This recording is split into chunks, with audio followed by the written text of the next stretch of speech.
Like, how are you about to get ejected in a preseason game where you're playing 20 minutes? He got 5 personal in the second game and a flagrant. He's out of control. Yeah.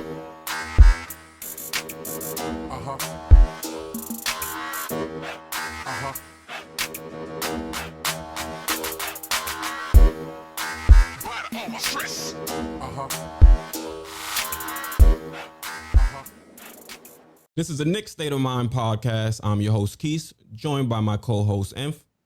You already know what it is. Go up in there, come back down. Gotta give that New York swag. I feel you. So today we got a pretty good show lined up for you. We're just gonna break down the first 2 Knicks preseason games. By the time this goes live, the Knicks would have already played their third game against the Cavs. And I just wanted to speak with Inf, see if he thought some of the things the Knicks did this preseason or in the first couple of games are heading to a positive outcome or a positive result to this upcoming season. So, Inf, what did you feel about the first game? Let's start with the first game. All right, with the first game, I was impressed. I mean, obviously we won, so that's surprising enough. But just to see Obi Toppin, like, off rip, create his own shot, and show that he has the strength to actually battle against power forwards. I mean, he was scoring on Blake Griffin. Facts. I like the way Obi looked as well. And the same thing you said, the fact that he was able to create his own shot was something that I was really looking to figure out or to find out this season. So to see him be able to go into the post and actually, he didn't have too many moves, but he had just enough to get the job done. And he was also good on the rebounds. What did he have? Yeah. 7 for the game, if I'm not mistaken. In total, let me see. I think he had 7. I think points he ended up with 7. 2 offensive and 5 defensive. Okay, and he also had 11 points. So he was the prize of our draft this season. So to see him actually come in and play good from jump was good to see, especially seeing that the Knicks haven't necessarily made the greatest lottery picks over the last 2 or 3 years. So to see Obi do good was pretty dope.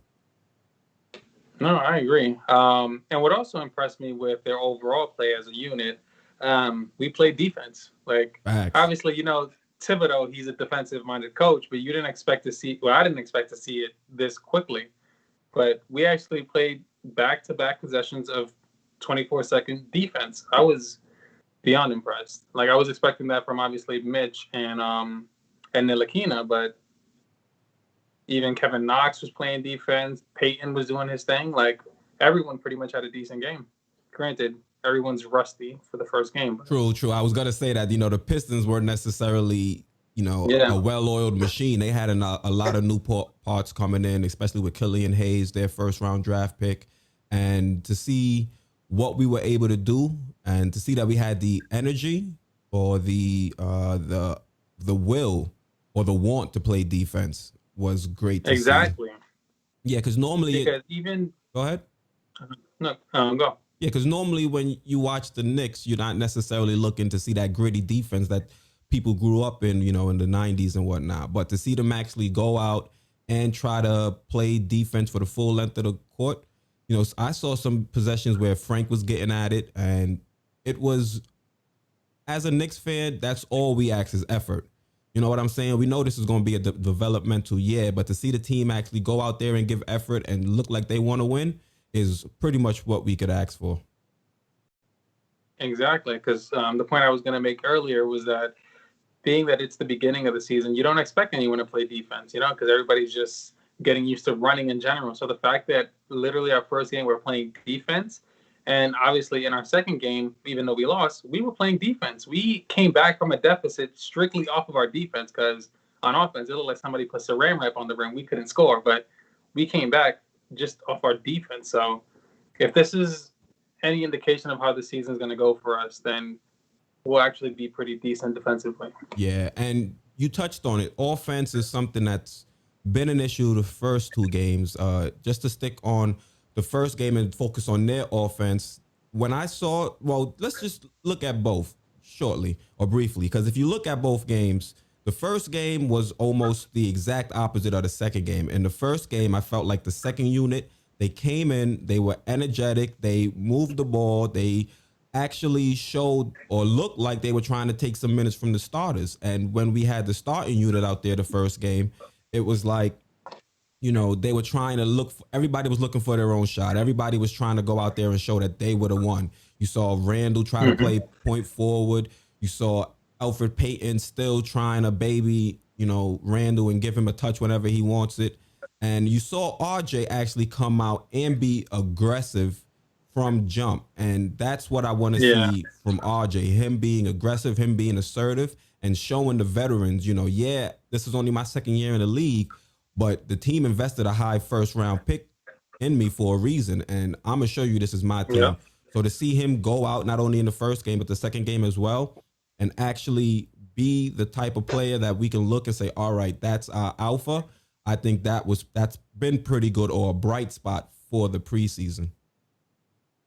No, I completely agree with that.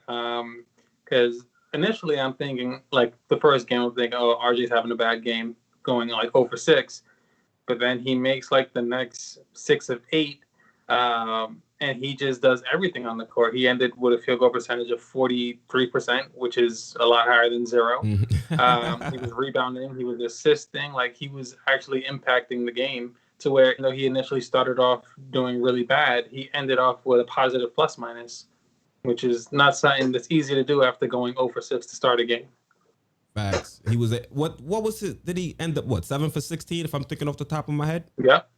Yeah, 7 for 16, and his outside shot still isn't something he's hitting consistently. Oh yeah, but, he was 0 for 4. Yeah, but he's still being aggressive, and that's what I want to see. I don't want to see him being aggressive and take bad shots, but in this instance, or the last few games, he's been aggressive and taking the ball to the basket. And that's where we're seeing him, try to get to the free throw line and try to make things a little bit easier for him. No, absolutely. I mean, because you have to be aggressive in order to start off 0 for 6 and still feel that, I'm still going to shoot. I'm still going to try to score. I'm still going to contribute.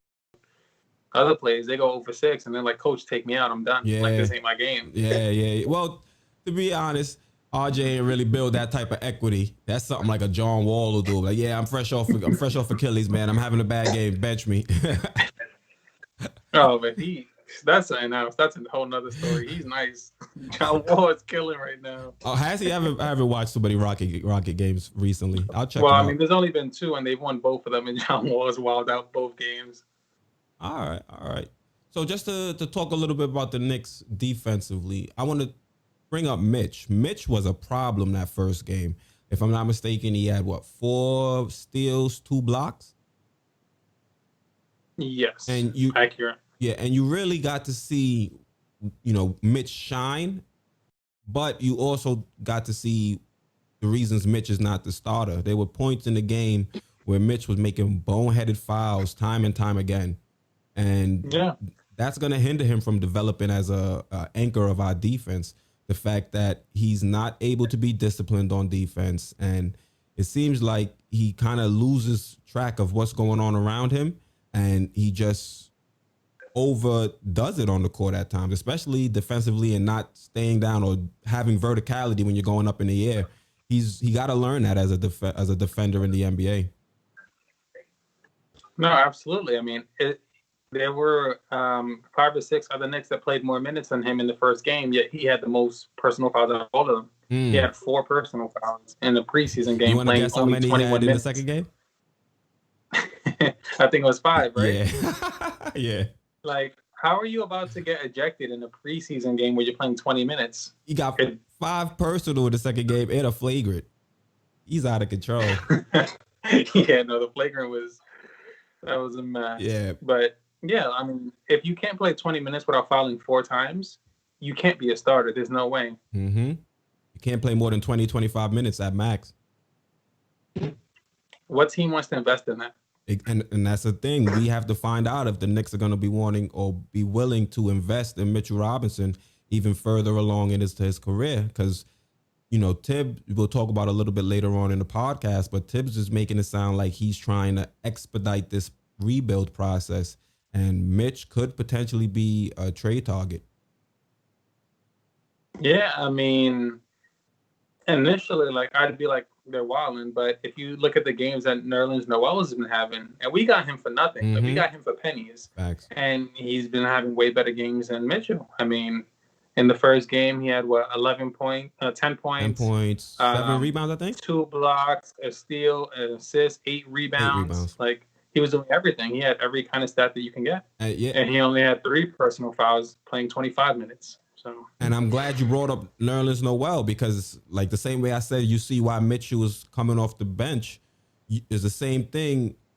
Or there's the same way you're able to see why Nerlens Noel is starting, because Nerlens Noel, he's not great. You know where his ceiling is, but he's consistent, and you know what you're going to get out of him game in and game out. And with a coach like Tibbs, to have that kind of player that he can rely on, I think that's what's going to elevate Nerlens Noel for the remaining portion of the season until Mitch kind of gets it together. No, absolutely. This is basically like a contract season for Nerlens Noel. Like, we all know he gave up $80 million for literally nothing. But Rich Paul did him dirty. If he wants to get, but if he wants to get any sort of money, I mean, this is the place to do it. This is the season to do it, because the Knicks, being on the Knicks, you get the highlight. So if you do good, next season, people are going to want you. Yeah, and I did a video recently. There might be a little bit of friction building between Nerlens Noel and Mitchell Robinson, because he took his starting spot. That, and up until maybe about a week ago, Nerlens Noel and Mitchell Robinson shared the same agent, which is Rich Paul. And Rich Paul, I guess, knew Mitchell Robinson is vying for the starting spot on the New York Knicks. So it seems like Mitchell Robinson seems a little bit slighted that Rich Paul would bring another one of his agents, Nerlens Noel, to the Knicks in order to compete for a starting spot with Mitchell Robinson. So I think Mitchell Robinson, they say maturity is an issue with him at times. So I think he ended up going on Instagram and he made some posts that some people were speculating, or I was speculating, was regarding the Knicks. I forgot I'm on YouTube now, so technically I can say myself.